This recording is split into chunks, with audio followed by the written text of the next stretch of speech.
सकाराम रात्रीच्या वेळी पायवाटेने चालला होता. रात्र खूप झाली होती. काळाकुट्टा अंधार, त्यात रातकिड्यांचा कर्कश आवाज. केव्हा तरी जंगलातून एखाद्या श्वापदाची चित्कारी ऐकू येत असे. दोन्ही बाजूला किर झाडी होती. वाटेवर पालापाचोळ्या काट्याकुट्या साचल्या होत्या. ते सर्व पायाने तुळवीत सकाराम चालला होता. चंद्राचा अंधुकसा स्वच्छ प्रकाश वाटेवर पडला होता. तशी सकारामला रात्री चालण्याची सवय होती. उद्या लेकीच्या गावी रामनगरला जत्रा आहे, ह्या कारणाने तो चालला होता. आपल्या कामामुळे लवकर निघता आले नाही, पण जाणे भाग होते, म्हणून त्याला टाळताही आले नाही.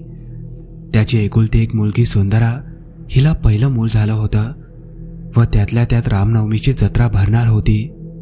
लग्न झाल्यापासून लेक माहेरला आली नव्हती. तसे बापाशिवाय तिला आपलेसे माहेर कुणीही नव्हते. तिला बाळंत झाल्यामुळे माहेरही येता येत नव्हतं, म्हणून तिने आपल्या बापाला निरोप धाडला होता. सकाराम चालला होता. त्याला अजून कित्येक मैल पायी तुडवायचे होते. त्याने सदूला घोडगाडीही विचारली होती, पण रात्र होणार हे ठाऊक असल्याने त्याने नाकारले. सकारामने आपल्या चालण्याचा वेग वाढवला. आता झाडी विरळ होत चालली होती. सकाराम चालून चालून पूर्ण थकला होता. समोरच त्याला थोडा अंधुकसा पिवळा प्रकाश दिसला. वाटेवरून काही अंतरावर एक घर होतं व त्याच घराच्या खिडकीतून दिव्याचा पिवळा प्रकाश बाहेर पडत होता. सकारामला थोडे बरे वाटले की वाटेत एखादे घर मिळाले व त्या घरातून लक्कर प्रकाश येत आहे, म्हणजे घरातील माणसे झोपलेली नसतील. नकळत सकारामचे पाऊल त्या दिशेने उचलले गेले, कारण तो फार थकला होता आणि त्याचा घसा अगदी कोरडा पडला होता. अशी तहान त्याने कधी अनुभवलेली नव्हती. सकाराम घराजवळ पोहोचला. त्या घराचे दार उघडे होते व त्यातून पिवळा प्रकाश बाहेर पडत होता. काही अंतर गेल्यावर सकारामला आणखी काही घरे दिसू लागली. तब्बल 100हून अधिक होती, म्हणजे ते एक गाव आहे. तर सकारामचे लक्ष त्या घराकडे खेळले. ते घर संपूर्णपणे दगडी बांधकामात बांधलेले होते. त्या घराचे दार लोखंडी दिसत होते व त्याला लोखंडी कड्याही होत्या. त्या गावातील घरे ही अशाच प्रकारची दगडी बांधकाम केलेली होती व काही घरे नुसते गवताने बांधलेली झोपडीसारखी होती. सकारामच्या नजरेने हे सर्व निरीक्षण हेरले व तो चकित झाला. इतक्या जुन्या पद्धतीने बांधलेली घरे आताच्या काळी तरी कशी टिकून असतील? ती सुद्धा एक नाही, गावातील अर्धी अधिक घरे असेच होती, पण हे घर मात्र इतर घरांपेक्षा अधिक प्रशस्त आणि मोठे होते. सकाराम विचाराच्या काहुराने गोंधळून गेला. इथे नक्कीच काहीतरी गडबड आहे. आपण परत माघारी फिरलो पाहिजे, म्हणून तो लगबगीने वळला. तोच त्याला एक हाक ऐकू आली. ओ पाहुणा, कुठे चाललात? तो आवाज ऐकून सकाराम दचकला. तो परत मागे वळला. एक धोतर नेसलेली, पिकलेल्या मिशांची व डोक्याला एक लांब शेंडी असलेला व्यक्ती मगाशी पाहिलेल्या घरातून बाहेर आली होती. ती व्यक्ती शरीरानेही धिप्पाळ होती. ती व्यक्ती परत अवाक झालेल्या सकारामला म्हणाली, पाहुणा, असे माघारी का वळलात? जरा घटका विश्रांती घ्या, बरेच थकलेले दिसतात आपण. एकदाची सकारामला खात्री पटली की हा आपल्यासारखाच मनुष्य आहे. उगीचच घाबरलो आपण, असा विचार करत सकाराम मनोमन हसला. सकारामला अधिकच थकवा जाणवू लागला व अधिकच तीव्र तहान. सकाराम म्हणाला, होय, बराच थकवा आलेला आहे आणि गळा सुद्धा कोरडा पडला आहे. मला थोडे पाणी भेटेल का? ती व्यक्ती म्हणाली, का नाही, आपण आत या. 4-5 दगडी पायऱ्या चढून सकाराम घरात गेला. लांबून लहान भासणारे घर आतून फारच भव्य होते. मोकळा परिसर, खेळती हवा, दगडी खांबावर केलेले नक्षीकाम फारच सुंदर दिसत होते. एक बाई पाण्याचा तांब्या घेऊन आली. तांब्या पितळाचा होता व त्याच्या आकाराची ढब सुद्धा वेगळी होती. पिवळ्या प्रकाशात तो आणखीनच चमकला. सकारामने त्या तांब्यातील पाणी संपवले. अच्छा पाहुणा, आपण कोण व एवढ्या रात्री कुठे चाललात? त्या व्यक्तीने सकारामला विचारलं. सकाराम म्हणाला, मी सकाराम, रामपूरला माझ्या लेकीकडे चाललो आहे. तसे आपण कोण? आपली ओळख पटली नाही. मी श्वेतकमल व ही माझी बायको कमळा. श्वेतकमल म्हणाला. दोघांनी ओळख करून घेतली आणि त्यांच्यात गप्पा सुरू झाल्या. तुमच्या गप्पा संपल्या असतील तर जेवणाला या, जेवण तयार आहे, कमळा त्या दोघांना उद्देशून म्हणाली. दोघांनी हात धुतले व ते पाटावर बसले. जेवणाचा छान सुगंध येत होता. सकारामने ताट पाहिले. त्यात पंचपक्वान्न सजवलेले होते व त्यांचा अमृततुल्य सुगंध वातावरणात दरवळत होता. सकारामची भूक उफाळून आली. तो अधच्यासारखा जेवू लागला. तो खाण्यात गर्क होता. त्याचे लक्ष श्वेतनाथ व कमळाकडे नव्हते. त्यांच्या चेहऱ्यावर एक वेगळंच हास्य पसरलेलं होतं. जेवण केव्हा संपले सकारामला समजलेच नाही. त्या गरीबाला समजणार तरी कसे? उभ्या आयुष्यात पहिल्यांदाच पंचपक्वान्नांचा स्वाद त्याने घेतला होता. सकारामचे डोळे जळ पळू लागले. त्याचे शरीरही खूप थकल्यासारखे वाटू लागले. सकाराम श्वेतकमलला म्हणाला, मला थोडी विश्रांती घेता येईल का? श्वेतकमल थोडा हसत म्हणाला, का नाही, आपण आज रात्री इथे झोपा व सकाळी पुढच्या प्रवासाला जा. मी आपला खूप खूप आभारी आहे, सकाराम म्हणाला. सकारामला अंथरुणावर पडल्या क्षणी गाढ झोप लागली. अचानक सकारामला जाग आली. तो डोळे चोळत उठून बसला. समोरचे दृश्य पाहून तो हादरलाच. समोर कित्येक सावल्या उभ्या होत्या. त्यांच्याच प्रभावाने सकारामला जाग आली होती. तो ओरडण्याचा प्रयत्न करत होता, तरी आवाज काही केला त्याच्या तोंडातून निघत नव्हता. त्याने उठण्याचा प्रयत्न केला तर त्याला जागचे हालताही येत नव्हते. तो फक्त आपल्या वटारलेल्या डोळ्यांनी समोरचे दृश्य पाहत होता. बघता बघता त्या काळ्या आकृत्या आपला मानवी आकार धारण करू लागल्या. त्यातील एकाच्याही धडावर डोके नव्हते. नुसत्या रक्ताने माखलेले तुटलेल्या डोक्यांची मानवी शरीरे उभी होती. त्यात कित्येक स्त्रिया, पुरुष व लहान मुलांचा समावेश होता. आता सकाराम चांगलाच घाबरला. त्याचे संपूर्ण शरीर भीतीने थरथरत होते. शरीर घामाने चिंब भिजलेले होते. वरून घाम पाण्यासारखा उकळत होता. सकाराम एखाद्या मूर्तीसारखा बसून समोर असलेल्या घटना बघत होता. भीतीने त्याची स्थिती पुरती खराब झाली होती. आता वाचण्याचं शक्य नव्हते, कारण समोरच 80-90च्या आसपास तुटलेल्या डोक्यांची प्रेतं उभी होती. त्यातील दोघांकडे सकारामचे लक्ष गेले. त्यांच्यात हळूहळू बदल घडू लागला. त्यांच्या शरीरावरील रक्त नाहीसे झाले. धडावरती मान सुद्धा प्रकटली. सकारामच्या समोरच एक देखणा तरुण व एक सुंदर तरुणी उभे ठाकले. सकारामचे लक्ष त्यांच्यावरच खिळले होते. त्या तरुणाचा वेश एखाद्या ब्राह्मणासारखा होता. नव्हे तर तो एक ब्राह्मणच होता. डोक्याची टक्कल आणि मध्येच एक लांब शेंडी होती. त्याचा रेखीव चेहरा आणि गळ्यात व बाहूवरती रुद्राक्षाच्या माळा होत्या. तो देखणा तरुण ब्राह्मण घाबरलेल्या सकारामला म्हणाला, घाबरू नको सज्जना, तुला आम्ही काही करणार नाही. ते ऐकून सकारामला थोडे बरे वाटले. त्याने बोलण्याचा प्रयत्न केला. त्याच्या तोंडून आवाज निघाला. सकाराम त्या तरुणाला म्हणाला, हा सर्व काय प्रकार आहे? मला तर काही समजत नाही. आपण कोण व ही सगळी माणसे अशी का? तो तरुण ब्राह्मण म्हणाला, तेच तर तुला सांगायचे आहे. मी कमलाकर. एका ब्राह्मणाच्या घरी माझा जन्म झाला. तो ब्राह्मण दुसरा तिसरा कोणी नसून आताच तू पाहिलेला श्वेतकमल आहे. ही घटना सुमारे 300 ते 400 वर्षापूर्वीची आहे. श्वेतकमल पोरका होता. त्याला आईवडील नव्हते. ते तो लहान असतानाच दगावले. एकट्या आजीने त्याला वाढवले. श्वेतकमल गरिबीत वाढत होता, म्हणून त्याला गरिबीचे चटके फार सोसावे लागले. त्याची ओळख जवळच्या जंगलात राहणाऱ्या एका तांत्रिकाशी झाली. तो तांत्रिक नेहमी त्याला विचित्र गोष्टी सांगे. ते ऐकून श्वेतकमल थक्क व्हायचा. तो तांत्रिकाच्या कामात त्याला मदत करू लागला. तांत्रिक कधी बोकळ, कधी कोंबडा, तर कधी चक्क एखादा लहान मोल घेऊन यायचा व त्याचा उपयोग आपल्या तंत्रसिद्धीस करायचा. श्वेतकमलला ते सर्व पाहण्यात काही रस नव्हता. त्या तांत्रिकाच्या सुंदर मुलीवर त्याचा जीव चढला होता, म्हणून तो तांत्रिकाला खुश करण्यासाठी त्याच्या कामात मदत करू लागला. गावातून कोंबडा, बोकळ चोरून आणू लागला. काय आहे त्या लाल कपड्यात?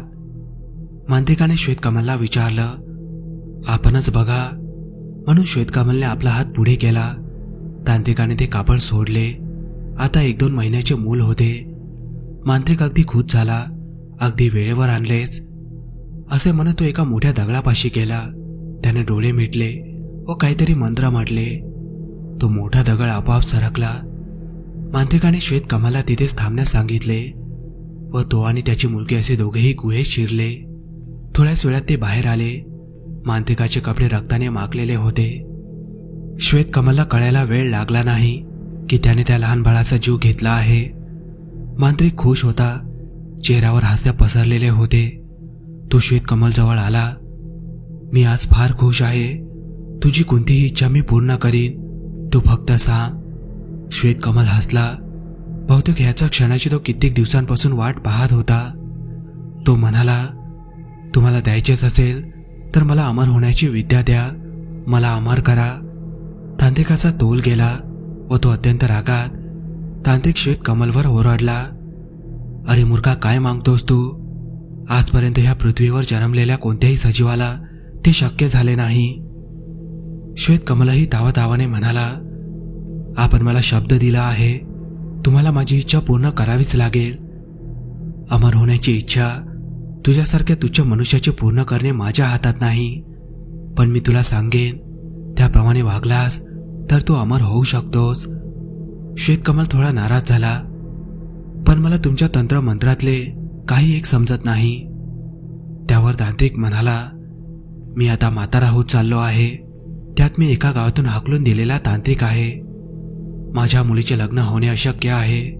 तू तिच्याशी लग्न करावे. तिची तुला मदत होईल. श्वेतकमल आपल्या चेहऱ्यावरील आनंद लपवत म्हणाला, ते सगळे ठीक आहे. मला काय करायचे आहे ते सांगा. तांत्रिक म्हणाला, तुला आधी स्वतःच्या घरात शैतानाची स्थापना करावी लागेल. तो शैतानी देव तुझ्या सर्व इच्छा पूर्ण करेल. सर्व प्रकारे तुझी रक्षाही करेल. तसेच तुला असाध्य शैतानी शक्ती प्रदान करेल आणि तुझी अमर होण्याची इच्छाही पूर्ण करेल. त्याची स्थापना तुला एका नवजात शिशूच्या शरीरात करायची आहे. त्यासाठी मी स्वतः येईन व त्याला प्रसन्न करण्यासाठी तुला एक नरबळी द्यायची आहे. कमीत कमी 100 माणसांची नरबळी द्यावी लागेल व त्यानंतर तू त्याच्या कृपेने अमर होशील. श्वेतकमलची विवेक बुद्धी अमर होण्याच्या हव्यासापोटी मरण पावली. त्याने तांत्रिकाच्या मुलीशी कोणाला न कळता लग्न केले.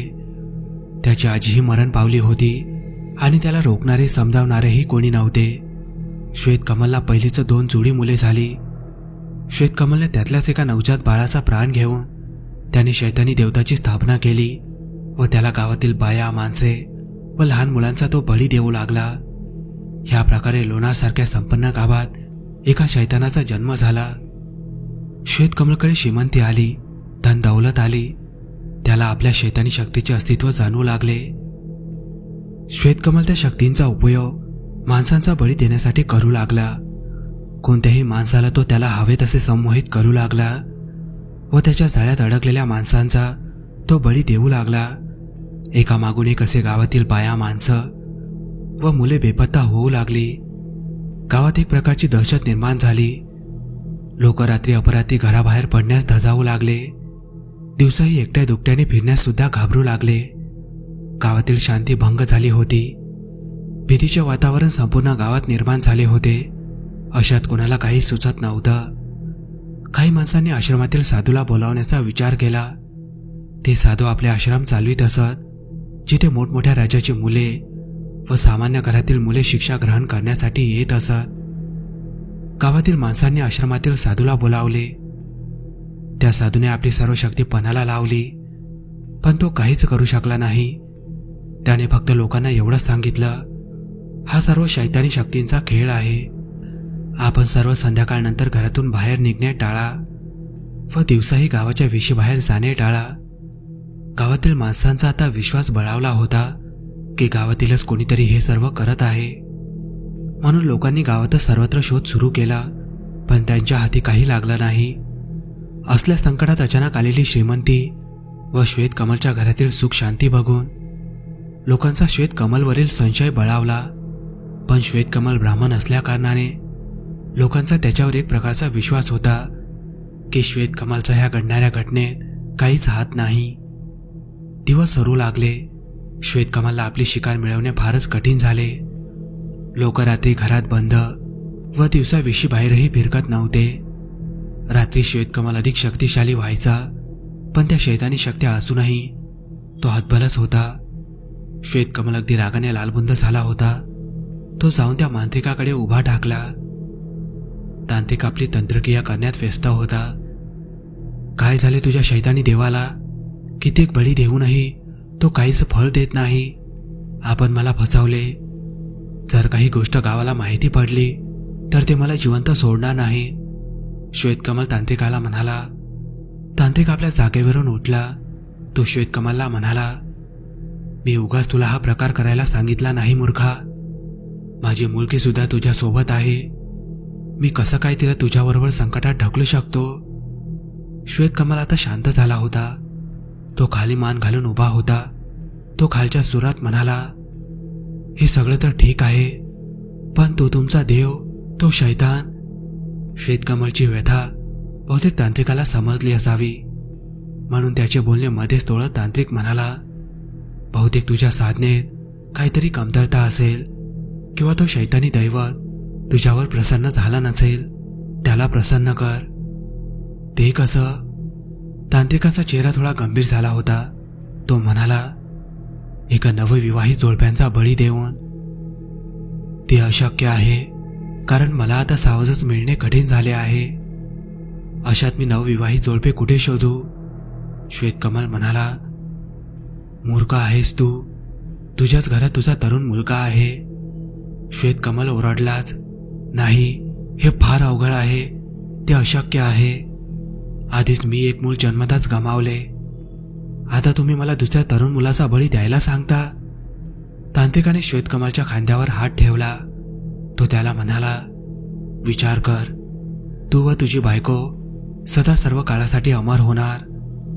देव, दानव, भूत, प्रेत कशाचीच तुम्हाला भीती नसणार. सर्व मनुष्य तुमचे गुलाम होतील. कित्येक काळ्या शक्तीचे तुम्ही मालक असणार. श्वेतकमलच्या चेहऱ्यावरील नाराजीचे भाव क्षणात नाहीसे झाले. तो एखाद्या राक्षसासारखा मोठमोठ्याने हसू लागला. पण एक गोष्ट लक्षात ठेव, तांत्रिक म्हणाला. कोणती? तुला असा जोडप्याची बळी द्यायची आहे जे दोघं मनाने व शरीरानेही निर्मळ असतील, शुद्ध असतील. तुझा मुलगा तर आहेच, पण तुला तशी मुलगीही शोधावी लागेल. ते अवघड नाही. माझी त्या साधूशी चांगली ओळख आहे व त्याची एक मुलगी सुद्धा आहे. श्वेतकमलने त्या साधूची भेट घेतली. एखाद्या कुत्र्याच्या हरणाचे कातडे पांघरावे त्याचप्रमाणे श्वेतकमलनेही सज्जनाप्रमाणे वागून साधूचे मन जिंकले. त्यातल्या त्यात श्वेतकमलचा मुलगा कमलाकर साधूचा शिष्य असल्या कारणाने साधू कमलाकरला चांगलाच ओळखत होता. त्याच्यासारखा गुणी व संस्कारी मुलगा मिळणे कठीण होतं. एका गुणी मुलाच्या हातात मुलीचा हात द्यायला व एका ब्राह्मणाकडे आपले लेक सोपवायला साधूला काहीच अडचण नव्हती. दोघांचे लग्न अगदी थाटामाटात पार पडले. लग्नाच्या वेळी गावकऱ्यांना श्वेतकमलची श्रीमंती चांगलीच दिसून आली. गावकरी उत्कृष्ट जेवणाने अगदी तृप्त झाले व आज इतका मोठा लग्न सोहळा बघून संतुष्ट झाले. कधी नव्हे तो आज गावात पहिल्यासारखा आनंद पसरला होता. सर्वत्र खुशाली पसरली होती. पण गावकऱ्यांना समजणे कठीण होते की हा आनंद फक्त एका दिवसाचा आहे, कारण खऱ्या विनाशाला आता कुठे सुरुवात होणार होती. आज श्वेतकमलचे घर सजवले होते. अंधारात बाहेरचा आवार काही स्पष्ट दिसत नव्हता, पण आतून भव्य असलेले घर सुंदर टपोऱ्या झेंडूंच्या फुलांनी सजवलेले होते. दिव्याच्या पिवळ्या प्रकाशात ती पिवळे फुले आणखीनच उठून दिसत होती. आज जेवणाची खास सोय केली गेली होती. कमलाकर आपल्या बायकोसोबत जेवणासाठी बसला. जेवणाचा सुगंध सुद्धा वातावरणात पसरला होता. त्याने दोघांची भूक आणखीनच वाढवली. आई बाबा, तुम्ही पण आमच्या बरोबर जेवायला बसा ना, कमलाकरने आपल्या आई वडिलांना विचारले. श्वेतकमल थोडा हसला. आधी तुम्ही दोघे जेवण उरकून घ्या, आम्ही नंतर जेवू. कमलाकर काही विचार न करता अधजासारखा खाऊ लागला. त्याच्या बायकोची सुद्धा तीच अवस्था होती. त्या बिचाऱ्या दोघांना माहीतही नसेल की आपल्याला काय होत आहे ते. दोघांनी जेवण उरकले. बाबा, फार थकलोय, आम्ही झोपायला जातोय, तुम्ही पण जेवण उरकून घ्या, असे म्हणून कमलाकर आपल्या खोलीकडे निघाला. त्यांना दार बंद करण्याची सुद्धा शूध राहिली नव्हती, कारण श्वेत कमलने त्यांच्या जेवणात गुंगीचे औषध टाकले होते, जे काही क्षणात विषाप्रमाणे संपूर्ण शरीरात पसरते व मानवाची लगेच शुद्ध हरपते. ते दोघे खोलीत जाऊन तसेच खाली कोसळले. कमलाकरने आपले जळ पडलेले डोळे कसेबसे उघडले. डोळ्यांसमोर अजूनही अंधारी होती. त्याने उठण्याचा प्रयत्न केला, पण संपूर्ण शरीर दगडासारखे जळ पडले होते. हवेत एक प्रकारचा उग्र दर्प पसरला होता. अचानक कोणाचा तरी आवाज आला. कमलाकरने आपले डोळे तिकडे फिरवले. तोच त्याला त्याचे आई वडील बसलेले दिसले, जे जोरजोरात मंत्र उच्चार करत होते. कमलाकरने संपूर्ण खोलीत नजर फिरवली. तो हादरलाच. त्याच्या डोळ्यातून अश्रू ओघळू लागले. तो रडक्या सुरात म्हणाला, बाबा, हे सर्व काय आहे? आपण असे कसे करू शकता? श्वेत कमलने खाळकन आपले डोळे उघडले. तो जागचा उठला व समोरच पडलेला एक रक्ताळलेला खळंग उचलला. त्याने बायकोला आरती करण्याचा इशारा दिला. बाजूला हळदी कुंकवाने माखलेल्या नरकंकालाचा एक वर्तुळ होता. त्या सर्व कंकालावरती पेटते कापराचे तुकडे होते.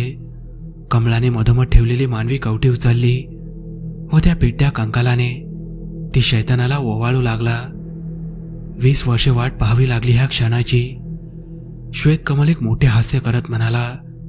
कमलाकरच्या डोळ्यातून आसवांच्या धारा वाहत होत्या. तो म्हणाला, एवढ्या माणसांना मारून तुम्हाला काय भेटेल? एक कलंक फक्त. ब्राह्मण असून एका शैतानी देवताची पूजा करता, माणसांचा नरबळी देता. आपल्यासारख्यांच्या पोटी जन्म घेतला म्हणून आज मला पश्चाताप होत आहे. नेमके तुम्हाला काय भेटले हा नरसंहार करून? अमरत्व भेटेल आम्हाला, असे म्हणत श्वेत कमलने एक जोरदार वार समोरच पडलेल्या आपल्या सुनेच्या मानेवर केला. खासकन असा एक आवाज झाला. मान तुटली, डोके दूर उडाले व मानेतून रक्त भळाभळा ओघळू लागले. कमलाकर असहाय्यपणे समोरच घडणाऱ्या घटनेकडे पाहत होता.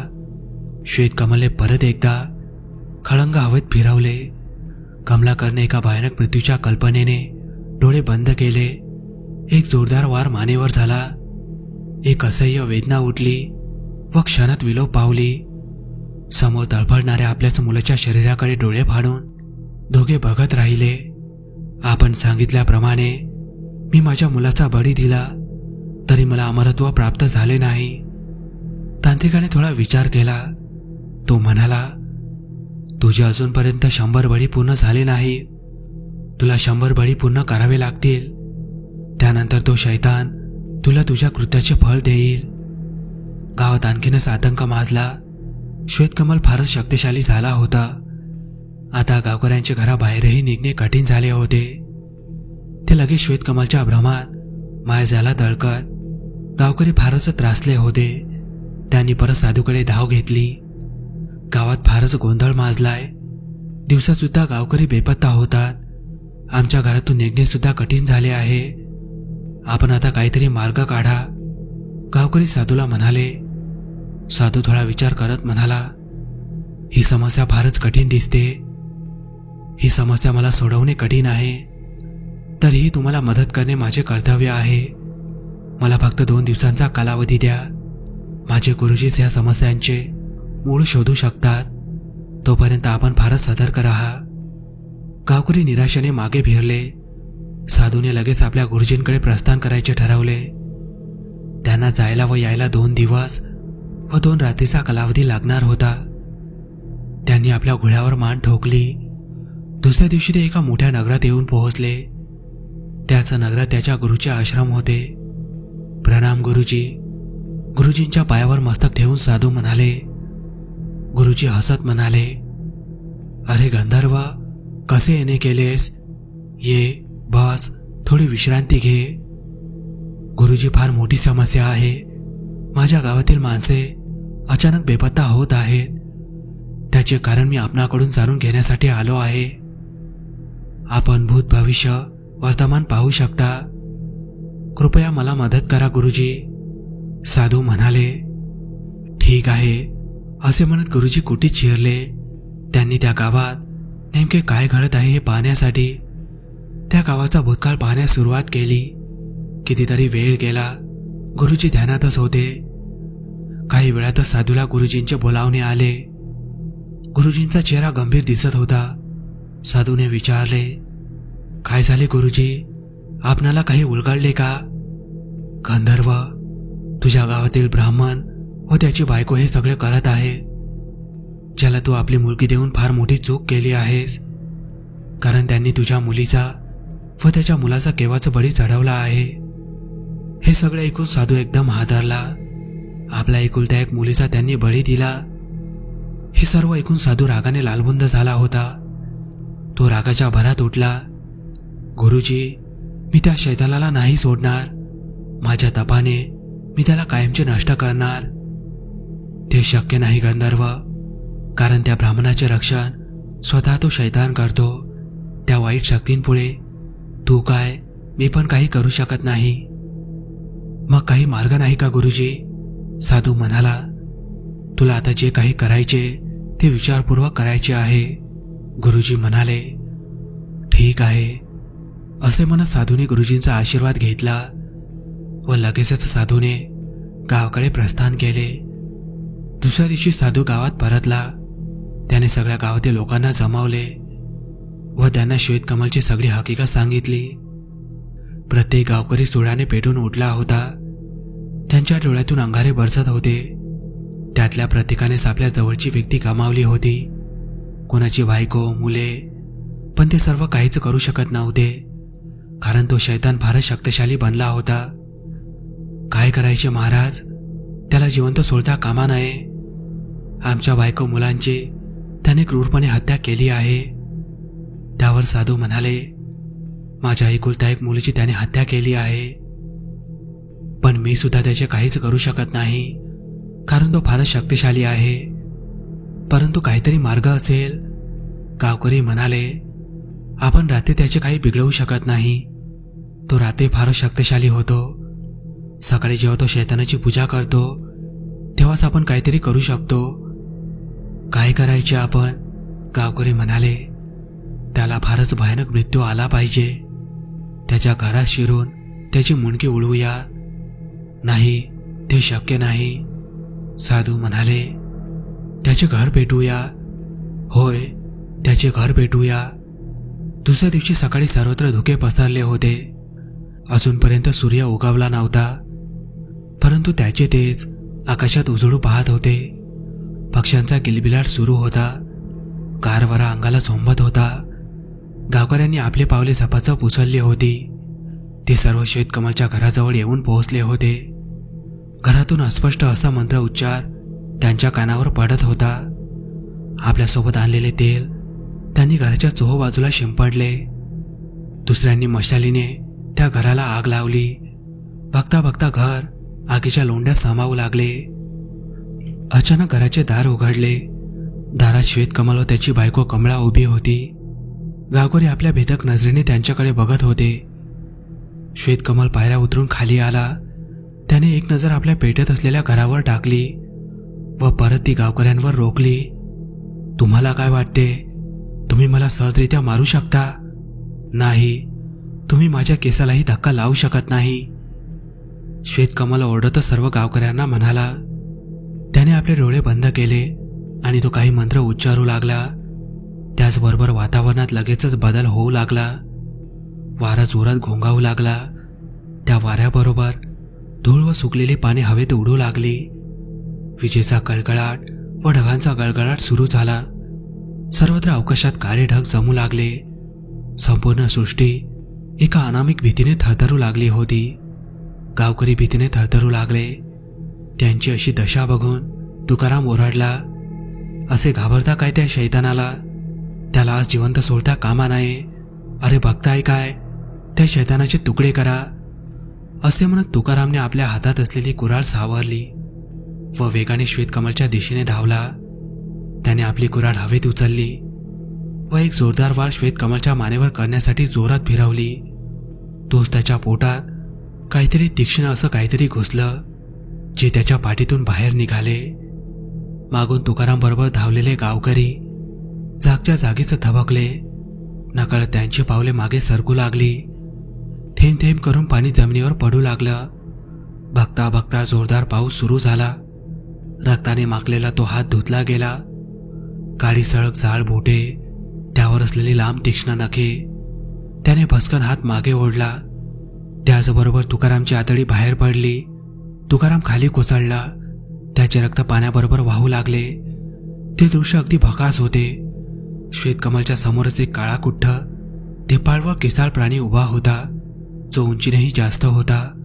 तो 2 पायांवर उभा होता, ज्याच्या डोक्यावर मधोमध एक सिंग होतं. तोंडात सुळ्यासारखे लांब दात होते.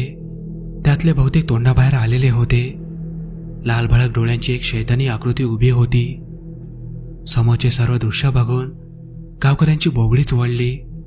वारा जोरदार घोंगावू लागला. पावसाचा जोर आणखीनच वाढला. श्वेतकमलचे पेटत असलेले घर हळूहळू विझत चालले होते.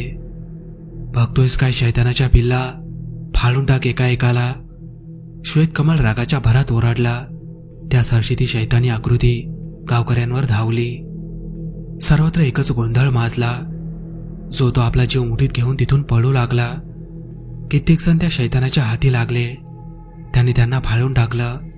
सर्वत्र किंचाळण्याचे आवाज, वाचवा वाचवा म्हणून आरडाओरड सुरू होती.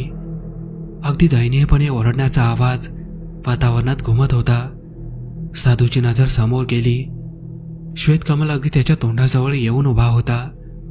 दोघेही एकमेकांकडे तीक्ष्ण नजरेने बघत होते. श्वेतकमलने एक धारदार खंजर साधूच्या पोटात खोपसला व त्याला मागे ढकलून दिलं. श्वेतकमल आनंदाने राक्षसासारखा हसू लागला. जखमेतून रक्त ओघळू लागलं. असह्य वेदनेच्या कळा उठू लागल्या. साधूने स्वतःला सावरलं. आपल्या हातातील कमंडलूमधून त्याने पाणी दुसऱ्या हातात ओतलं. साधू श्वेतकमलवर ओरडला, हे शैताना, जर का मी त्या ईश्वराची आयुष्यभर निस्वार्थ पूजा केली असेल, जर का माझ्यात त्याचे तेज तप असेल, तर मी तुला श्राप देतो. आता ह्या क्षणी तुझ्या व तुझ्या सहचारणीचा मृत्यू होईल. जे गाव तुझ्या पापाने मळले आहे ते भविष्यात कधीच सुख शांतीने या भूतलावावर टेकणार नाही. तुझ्या बरोबरच या गावाचा विनाश होईल. हा माझा श्राप आहे. साधूने हातातले पाणी श्वेतकमलच्या दिशेने भिरकावले. साधू काही क्षणातच जमिनीवर कोसळला. त्याचे डोळे हळूच मिटले गेले. श्वेतकमल जोरजोरात हसू लागला. मूर्ख साधू, मी अमर आहे. मला कोणीच मारू शकत नाही, कोणीच नाही. तुझ्या श्रापाने माझे काहीच बिघडणार नाही. श्वेतकमलच्या चेहऱ्यावर एक वेदनेची कळ पसरली. त्याने आपल्या छातीला घट्ट दाबून धरलं. त्याच्या छातीत जोरदार वेदनेच्या कळा उठत होत्या. श्वेतकमलने तशा स्थितीत मागे वळून पाहिलं. त्याची बायको कमळा जमिनीवर पडलेली होती. ती आपले हातपाय चिखलात जाळत होती. एक जोरदार कळा उठली. श्वेतकमलच्या तोंडातून एक किंकाळी फुटली. तोंडातून रक्ताची उलटी बाहेर पडली. त्याचे हातपाय थरथरू लागले. तो क्षणात खाली कोसळला. श्वेतकमल एखाद्या पाण्याबाहेर असलेल्या माशासारखा तरफडू लागला. वातावरण शांत झालं होतं. काळे ढग सरले होते. सूर्याची किरणे जमिनीवर पडली होती. ती पाण्याच्या अंशात चमकत होती. अर्ध्या जळालेल्या घरातून काळ्या धुराचे लोट निघत होते. काळे ढग सरले होते. झालेल्या पावसाच्या सरीने सर्वत्र चिखल झाला होता. त्या चिखलात रक्त व मांस एकत्र तुडवले गेले होते. तिथे मेलेल्यांसाठी कुणी आक्रोशही करणारं नव्हतं. जे वाचले ते पळाले. कायमचे गाव सोडून गेले होते. श्वेतकमल उठला. समोरच त्याची बायको कमळा उभी होती. आपण जिवंत आहोत ह्या कल्पनेने तो हसू लागला. बघ कमळा, आपण जिवंत आहोत. आपण अमर झालो आहोत. कोणाच्या श्रापाने आपले काही वाकडे होऊ शकत नाही. श्वेतकमल असे म्हणत परत हसू लागला. त्याची नजर कमळाकडे गेली. ती एकटक कशाला तरी पाहत होती. तिने आपले बोटही एका दिशेला उचलले होते. श्वेतकमलने त्या दिशेला पाहिलं. त्याचे हसणे क्षणात ओसरले. नाही नाही, असे होऊ शकत नाही. श्वेतकमल गळा फाडत मटकन खाली बसला, कारण समोरच त्याचा मृतदेह पडलेला होता. त्याने घराघरा नजर फिरवली. एका बाजूला कमळाचाही मृतदेह पडलेला दिसला. श्वेतकमल ते सर्व पाहून अगदी वेळावून गेला. तो मोठ्याने ओरडला, तांत्रिक, आम्ही त्या शैतानाची उपासना केली, त्याचे फळ आम्हाला असे मिळाले आहे. श्वेतकमल तांत्रिकाला म्हणाला.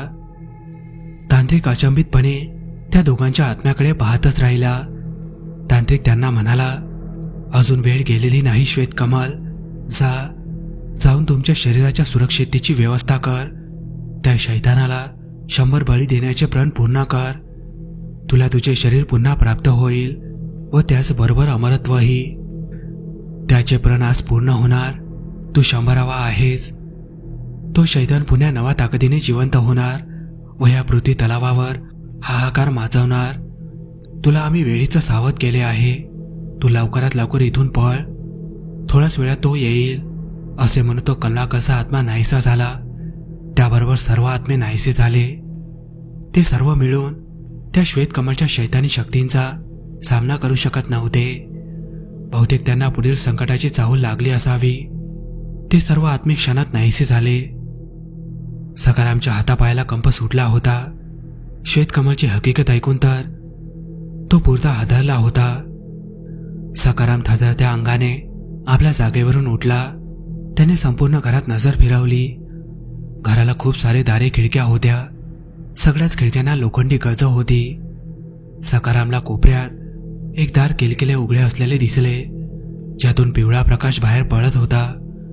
सकारामने त्या दिशेने आपली पावले अलगद उचलली. तो दाराजवळ येऊन पोहोचला. त्या थोड्याशा उघड्या असलेल्या दारातून त्याने आतमध्ये डोकावून पाहिलं. काही पायऱ्या खाली जात होत्या. खाली एक मोठे तळघर होतं. तिथे सर्वत्र एक उग्र वास पसरला होता. सकारामची नजर एका कोपऱ्यात गेली. तिथे मानवी हाडांचा ढीग साचला होता. त्याच्याच बाजूला एक भट्टी सुद्धा होती. समोर श्वेतकमल व त्याची बायको डोळे बंद करून मंत्र उच्चार करत होते. तिथे बळी देण्यासाठी ही व्यवस्था केली होती. त्याच्याच बाजूला 2 लाकडी खोके होते, ज्यात हिरव्या रंगाचे द्रव्य तरळत होते. सकारामला कळायला वेळ लागला नाही की त्या श्वेतकमल व कमळाचे मृतदेह सुरक्षितपणे ठेवलेले होते. श्वेतकमल बसला होता. त्याच्याच बाजूला काही मानवी कवट्या होत्या, ज्या लाल रंगाने रंगवलेल्या होत्या, जे वर्तुळाकार होते. त्यावरती कापराचे गोळे पेटत होते. त्यामध्ये मधोमध हळदी कुंकवाने माखलेली मानवी कवडी होती, जिच्यावर एक मोठा कापूर पेटत होता. जिथे श्वेतकमल व कमळा बसलेले होते, त्यांच्या समोरच एक लहानसे बाळ होते, जे अधांतरी तरंगत होते. त्याच्या शरीरावरून तेलासारखे शिकट द्रव्य उकळत होते. तो सर्व प्रकार पाहून सकाराम पुरता हादरला होता. त्याचे सर्व अंग शहारून आले होते. तेवढ्या श्वेतकमल आपल्या जागेवरून उठला. सकारामला कळायला वेळ लागला नाही की तो आपल्या दिशेने येत आहे. सकारामने जोरात आपले पावलं उचलली. तो वेगाने समोर असलेल्या दरवाजाकडे पळू लागला. 2 पावलाच्या अंतरावर तो दरवाजा होता. सकारामला अचानक घर हल्ल्यासारखा भास झाला. तो दरवाजाऐवजी भिंतीवर जाऊन आदळला. सकाराम जोरात खाली कोसळला. त्याच्या मानगुढीला कोणाची तरी घट्ट पकड बसली होती व ती त्याला ओढत नेऊ लागले. सकारामला त्याचा चेहरा अंधुसा दिसला. श्वेतकमल होता. जोरदार भिंतीवर आदळल्यामुळे काही वेळातच सकारामला ग्लानी आली. सकारामचे डोळे उघडले गेले. त्याने सर्वत्र नजर फिरवली. मगाशी पाहिलेले तळघर, त्यातच तो होता. त्याने उठण्याचा प्रयत्न केला, पण तो परत खाली कोसळला. त्याला आपले अंग बधीर झाल्यासारखे जाणवले. समोरच मंत्र उच्चार करत असलेला श्वेतकमल उठला. त्याने समोरच असलेले खळगे उचलले, ज्यावर सुकलेले रक्त माखले होते. त्याने आपल्या बायकोला आरती करण्याचा इशारा केला. ती उठली. त्या वर्तुळाकार लाल मानवी कवट्याच्या मधोमध एक हळदी कुंकाने माखलेली मानवी कवटी होती. ती कवटी कमळाने उचलली व त्याने ती शैतानाला ओवाळू लागली. श्वेतकमलने खडंग वरती उचललं. आता वाचण्याची कोणतीच आशा सकारामकडे नव्हती. त्याने समोरच वर्तुळाकार रचलेल्या लाल मानवी कवट्यांवर एक जोरदार लाथ हाणली. कवट्या हवेत उडाल्या. सकारामने मृत्यूच्या भयाने आपले डोळे गच्च बंद केले. श्वेतकमलने खळंग हवेत फिरवले. त्या उडालेल्या कवट्यांपैकी एक कवटी कमळाच्या हातात असलेल्या त्या मानवी कवटीला जाऊन आदळली. त्यासाठी तिच्या हातातून ती कवटी खाली पडली व त्यावरती असलेला कापूर त्या शैतानाची स्थापन केलेल्या लहान नवजात बाळाच्या शरीरावर पडला, त्यासाठी त्याने पेट घेतला. ही सर्व घटना क्षणार्धात घडली. त्याचबरोबर श्वेत कमल व कमलाचा आत्मा सुद्धा आगीच्या लोढ्याने पेटू लागला. श्वेत कमलच्या हातात असलेला खळंग खाली पडला. खोलीत आग पसरली. श्वेत कमल आणि कमलाच्या ओरडण्याने संपूर्ण खोली दणाणली होती. सखारामच्या तर कांठाळ्या बसल्या होत्या. सखारामने वेळ न दवळता तळघरातून पळ काढला. संपूर्ण घरच आगीच्या भक्ष्यस्थानी पडलं होतं. सखारामने घरातून बाहेर उडी घेतली. तो मागे न बघता जोरात पळत होता. शेवटी तो वाटेवर आला. त्याने मागे वळून पाहिलं. ते संपूर्ण घर आगीच्या वेळात सापडलं होतं. आगीचे लोट मोठाले आकार घेत नाचत होते. काळ्या धुराचे लोंढे हवेत उडत होते. सखाराम परत पळाला. त्याचे पाय जमिनीवर नव्हते. संपूर्ण शरीरातून घाम ओघळत होता. त्याला जोराची धाप लागली. तो दमून कुठेतरी थांबला. हवेत त्याला एक प्रकारचा गारवा जाणू लागला. इतक्या त्याच्या कानावर कोणाची तरी हाक पडली. मागून एक घोडागाडी येत होती. त्या घोडागाडी हाकणाऱ्यानेच सखारामला हाक मारली. पक्ष्यांचा किलबिलाट ऐकू येत होता. हवेत आणखीनच गारवा वाढला होता. ती घोडागाडी सखाराम जवळ येऊन पोहोचली. त्यात घोडागाडी हाकणाऱ्याशिवाय कोणी नव्हतं. ती घोडागाडी हाकणारा सखारामला म्हणाला, कुठं चाललात पाहुणं? फार दमलेले वाटतात. मी सुद्धा ह्याच वाटेने चाललो आहोत. या बसा. सखाराम घोडागाडीत चढला. त्या माणसाने घोडा पळवला. त्याने सखारामची विचारपूस केली. सखाराम त्याला म्हणाला, आपण कोण? आपली ओळख नाही पटली. तो म्हणाला, मी जवळच्याच गावचा सावकार आहे. आज रामपूरला जत्रा आहे, म्हणूनच निघालो. रात्री निघण्यापेक्षा सकाळी निघणे बरे. रात्री त्या शापित गावाचा त्रास असतो. पाहिले नाही, पण पुष्कळ काही ऐकलेले आहे त्याविषयी. असे म्हणतात की ते गाव फक्त रात्रीचं दिसतं. आमच्या गावातील कित्येक तरुणी ह्या वाट्याने बेपत्ता झाले आहेत. त्यांचा शोध आजही लागलेला नाही. सावकाराने एक आवंडा गिळला व तो म्हणाला, आपण सुद्धा त्याच वाटेने आलात ना? काही पाहिलं नाही वाटतं आपण? सखाराम त्याच्या या प्रश्नाने गप्पच होता. त्याला घडलेला सगळा प्रकार आठवला. काय झालं पाहुणं? असे गप्प का? तो सावकार म्हणाला. सखाराम दचकला. काही नाही. थोडा विचारात शिरलेलो होतो. सूर्याचे कोवळे किरण पडले होते. पूर्ण जमीन नव्या तेजाने न्हाऊन निघाली होती. सखाराम आणि त्या सावकाराच्या गप्पा परत रंगल्या होत्या. मित्रांनो, ही थरारक भयकथा तुम्हाला कशी वाटली ते कमेंटमध्ये सांगायला विसरू नका. भेटूया लवकरच अशाच एका थरारक भयकथेसोबत.